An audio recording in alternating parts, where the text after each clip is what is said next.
Officers, deputies, and troopers maintain law and order. They're the first lines of defense against crime and the main resource to investigate it. But many smaller agencies fight another daily battle, the county's bottom line. In a special report tonight, ABC 17's Joe McLean asked Mid-Missouri law enforcement leaders how they protect tens of thousands of citizens on a tight budget.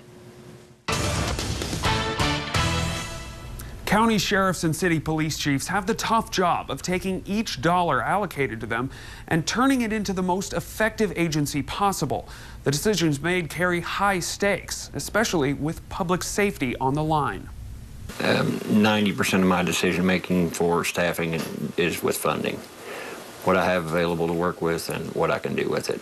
Tony Wheatley serves as the Montauk County Sheriff. Right now, his department consists of himself and 6 deputies. In a county spanning more than 400 square miles, Wheatley says his agency is strained. And sometimes in the evenings, I only have 1 deputy on for the whole county.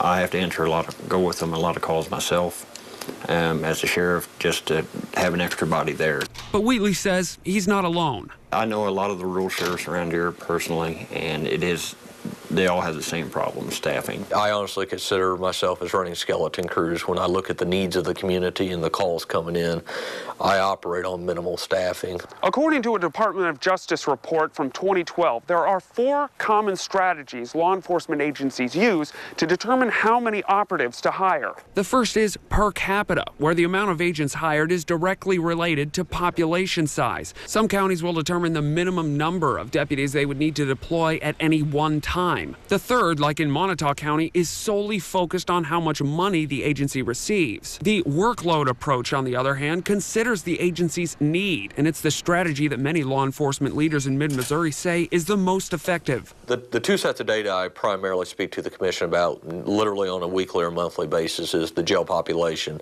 and the calls for service, which them go hand in hand. Calls for service, the number of calls for service that we respond to that are self-initiated, that are response to a member of the public calling, all of that data is recorded.